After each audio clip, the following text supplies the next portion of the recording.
Hey everybody, before we start off this video, I need to put a disclaimer. I am not an expert, so info might be a little bit wrong. So keep that in mind. Thank you, and do enjoy the video. This thing, let's talk about it. Today we are going to talk about a couple camouflaging variations used for helmets by the US Army from World War II to the 1990s.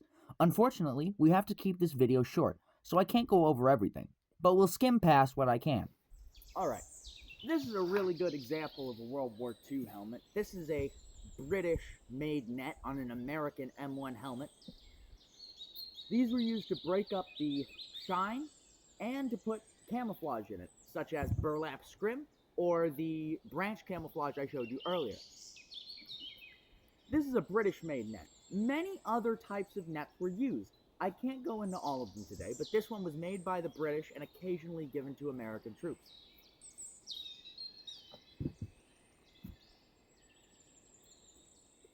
This is a later version of the helmet. This is the very last type of helmet. It's a reproduction liner, but everything else on it is pretty damn accurate. So this is what you would have seen early 1980s, maybe late 1970s, with an ERDL cover, a elastic helmet band, and the cup chin strap on the bottom. We are also going to run over the camo covers that came before and after this one that were produced for the M1 helmet as well, which include the improvised burlap cover that was used during the Korean War, the green cover, the Mitchell pattern cover, which was reversible, and the last one they produced, the M81 cover.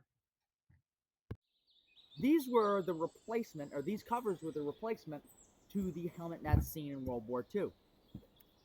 Because these could match the uniform, and these really couldn't.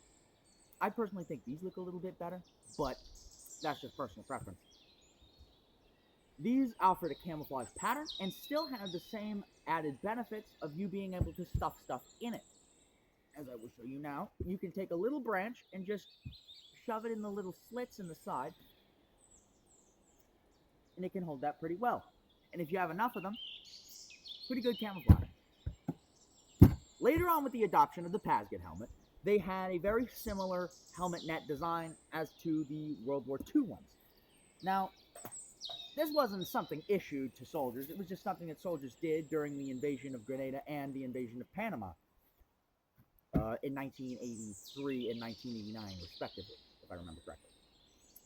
They would take a section of vehicle net, same way they would do it in World War II. They would chop it up, and they would stuff it underneath their helmet band. And they would cut off little chunks of fabric, which it was almost always BDU fabric, and put it over the top.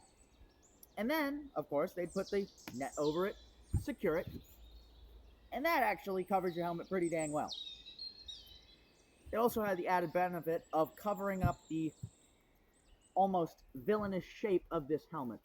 Early on in the adoption of the Pasget helmet around the early 1980s, they didn't really like the shape of the helmet. Soldiers didn't like it because it reminded them too much of the German helmet shape. So they would cover it up because they didn't want to look like the bad guys. Or at least so I've heard. I've never heard that from a veteran or from anybody who's actually done that. I've just heard it from other people, so that might be wrong. Helmet covers and helmet nets have always been a useful part of the American helmet. As you can see on some modern helmets and some fast helmets, people still use helmet nets and helmet scrim. Any Hoosiers, I hope you enjoyed the video. Toodaloo, I'll catch you later. Bye-bye.